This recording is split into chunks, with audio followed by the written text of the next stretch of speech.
kita dikasih kesempatan hari ini buat hadir berdiskusi menjadi kita lebih nyaman bekerjanya gitu di bidang hukumnya gitu. Berapa banyak anggota? Banyak Ketua. Banyak Ketua. Ya. Berarti kan hampir semua gedung itu punya kan gondola kan? Betul. Ya. Nanti langsung terkoneksi sama kalian gitu. Betul ya. Iya. Jadi kalian itu pengadaan barang itu pengadaan juga gitu? Enggak, kita yang pertama betul bukan perawatan. Jadi kalian cuman SDM aja itu? Bukan perlengkapannya, peralatannya bukan? Bukan. Jadi kalau gondola di area itu tidak layak, kita yang menyetop kita. Layak atau tidaknya naik ya kan? Iya. Barang itu kan ada ini penilai ya kan? Berarti siapa tim penilai itu? Kalian ini langsung bekerja sama antara kalian dengan usernya kan?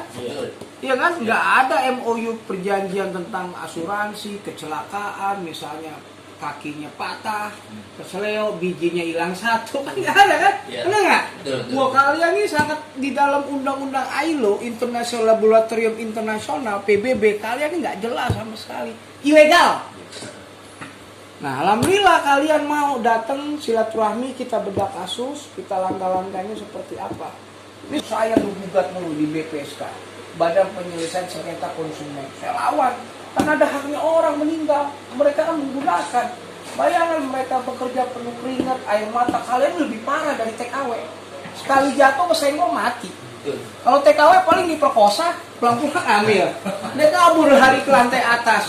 Kalau nggak mau diperkosa, banyak di Keramat Jati Rumah Sakit Polri itu kakinya pada patah-patah karena nggak mau diperkosa. Sejarahnya kenapa kita buat FGI, banyak keluhan-keluhan teman-teman di area. Yang pertama masalah salary. Waktu perjanjian di awal dengan perusahaan yayasan, awal kerja, terus diterima setelah bekerja di bulan di awal itu tidak sesuai, banyakkan potongan ini itu, jadi tidak sesuai lah dengan perjanjian di awal. Terus yang kedua masalah APD, alat pelindung diri, di area itu kebanyakan tidak layak dan kurang. Terus yang ketiga, jam kerja atau teknis lapangan, masalah faktor alam. Jam kerja misalkan standarnya itu jam 7 sampai jam 4. Biasanya lebih dari itu kita harus tetap bekerja. Terus di saat waktu hujan kita harus tetap turun, harus tetap progres, harus tetap kerja. Terus di saat angin kencang di atas 30 knot kita juga harus turun juga saat angin kencang. Nah, keluhan-keluhan teman-teman ini di lapangan ini saya harus buat wadah, saya harus mau curhat kemana lagi gitu. Nah, makanya saya curhat ke teman-teman semua, kita harus buat wadah. Kita bentuk wadah dulu, namanya terbentuklah namanya FGI, Forum Gondola Indonesia. Dulu ada namanya JI. JI itu nggak berjalan. Kayak seperti perkumpulan aja. Nah, setelah kita pembentuk pengurusan, kita ke Disnaker Bekasi. Disnaker Bekasi, alhamdulillah kita direspon oleh Disnaker Bekasi. Dari Disnaker Bekasi direspon, diberikan memo untuk ke Kemenaker. Alhamdulillah Kemenaker merespon juga adanya FGI.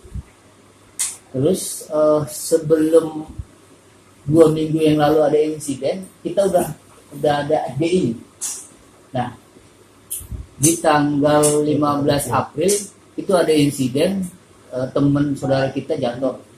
Itu di wilayahnya di mana? Di Kuningan, Siwot Kuningan, Ketua. Citra Ward. Nah, Ya. langsung meninggal di tempat. Yang 1 orang, yang 1 Nah, ini beritanya Simpang Siur nih Ketua. Saya cari info kronologisnya di lapangan di TKP. Itu simpang siur semua. Ternyata si yayasan ini menyuap orang yang di lapangan. Itu senilai 50 juta. Saksi. Semua iya betul. Saksi. Iya, disuap untuk memberikan berita acara di luar kronologis. Nah, setelah kejadian ini kita dipanggil lagi oleh Kemenaker setelah kejadian ini. Gimana responnya Ketua? Tolong dijabarkan juga. Untuk respon dari Kemenaker, kita minta kronologinya seperti apa kejadiannya, terus hari apa, tanggal berapa. Ya, Kemenaker sih menyuruh dari RGI untuk mencari hukum, menaungi RGI lah istilahnya kasarnya. Jadi lawyer ini gitu. Iya. Betul, iya betul. Nah selama ini teman-teman di lapangan itu kalau ada insiden jatuh itu nggak ada apa ya untuk backupan Iya. lawyer ini nggak ada. Ah, saya mau tanya nih, ada nggak MOU kalian dengan outsourcing kayak gimana coba? Ada ini. Oh, enggak. Begitu kan? Artinya kontraknya antara outsourcing itu dengan kalian kan? Betul. Yang saya mau tanya, MOU kalian dengan outsourcing itu seperti apa? Biar kita buat kerangkanya lebih bagus. Nanti kita buat badan hukum. Mana coba? Pak Pembina, sekarang begini Pak Ketua. Kalau berbadan hukum, mendingan mereka ini yayasan. Jadi nanti antara outsourcing ini menggunakan kalian memadukan draft perjanjian dua kesepakatan. Pasal per pasal itu nanti dimasukkan. Misalkan dia menggunakan, oh kita kontraknya seperti ini, oh ini kontrak kita seperti ini. Kalau kalian ingin menggunakan jasa kita, pasal A, pasal B, ketentuan, kesepakatan nanti ada misalkan meninggal asuransi. Human of error kan disebutkan kesalahan orang ya kan seperti itu nanti apa dan harus diasuransikan. Jadi walaupun misalkan kalian kecelakaan diasuransikan itu artinya bukan perusahaan yang bayar outsourcingnya yayasan tapi asuransi. Ada asuransi yang mau menerima seperti itu. Nanti saya kenalan asuransi seperti itu.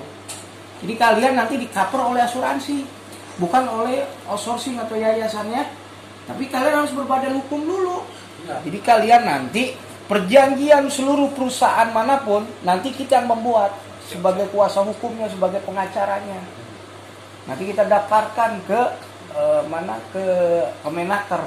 Biasa Bina Penta tuh lantai 4. Kalian lantai berapa kemarin? Lantai 4 atau 5? Tadi berapa? 5 ya? Siapa dirijennya? Bu Kurniati. Bu Kurniati. Lantai 5 kan? Ya. Oke. Jadi langkahnya kalian ini satu, kita buatkan nanti legalitasnya. Pengurusnya siapa, pendirinya, pembinanya, anggotanya, itu internal kalian yang menentukan. Nanti kami yang menentukan pembina, pengawas, dan kuasa hukumnya. Kalian yang menentukan dulu nih, dicatat tuh. Sama kayak pemadam kebakaran, KNKT, Komisi Pengawasan Kecelakaan. Kalian namanya nanti kita sertifikasikan. Bagian sertifikasi. Sertifikasi itu seorang yang profesional, profesi. Nanti kita buat profesional lah. Itu tugas kita. Dan kalian selama ini mana? Berbadan hukum aja enggak? Gimana? Tugas pengacara bukan pas kalian peristiwa lagi udah meninggal aja kecelakaan. Gimana caranya kalian benar-benar safety, aman, dan perjanjian yang menguntungkan kalian? Dan kalian nggak, insya Allah nggak ada yang kecelakaan, nggak mungkin lah, itu udah makodir Allah kalau kecelakaan. Cuman mengantisipasi kalau misalnya ada kecelakaan, maaf jarinya putus satu, sudah di-cover oleh asuransi. Ini begini sepakat sudah deal, haknya sama-sama merasakan, tapi dilanggar. Ya kita bisa somas, kita bayar tuh. Itu tugasnya pengacara bos. Wah, maaf nih mau bertanya apa tuh? Misalkan kayak kemarin saya nih dapat di Senayan City, itu kayak cuaca nggak mendukung lah gitu, kita suruh terbang, kita udah mencoba untuk melawan, tapi dia selalu beralasan kenapa kalian ngelawan atasan. Saya ketok dulu. Bagus. Itu yang disebut dalam hukum namanya force majeure. Apa force majeure itu? Kita buat kesepakatan. Misalkan dalam kondisi cuaca tidak memungkinkan, cuaca misalkan, kondisi misalkan kalian ada kecelakaan orang tua atau teman saudara meninggal, artinya pekerjaan itu bisa dibatalkan. Itu yang disebut force majeure. Sekarang kalian kan selama ini tidak pernah ada hitam di atas putih. Iya benar. Iya benar. Kalian mau ngelawan gimana? Ini namanya dalam Bung Karno, penindasan manusia dengan manusia, pemerasan darah dengan darah. Itu maksudnya. Sekarang orang lagi cuaca gluduk, hujan gede, halilintar, angin kencang, mau dipaksakan. Kalau oke lah paksakan, lo kasih gua 2 miliar nih. Kalau gua mati, perusahaan kalian yang tanggung. Nah, kenapa? Nanti tugas kita yang membuat draft perjanjian seperti itu. Itu yang disebut force majeure. Lo mau gunakan kita gak? Kita profesional nih. Nih ya, ini nih item-itemnya. Misalkan dalam kondisi hujan besar, gluduk, ya nggak boleh lah. Masa dimaksakan? Itu udah pelanggaran pidana.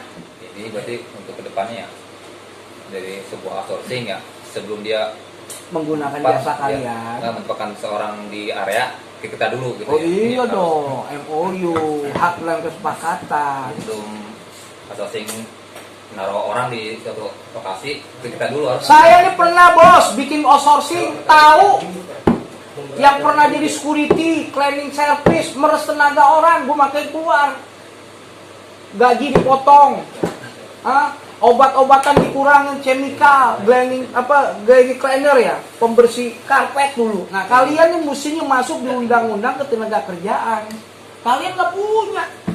Nggak ada asuransi, nggak ada TKW. Itu bukan TKWT bro.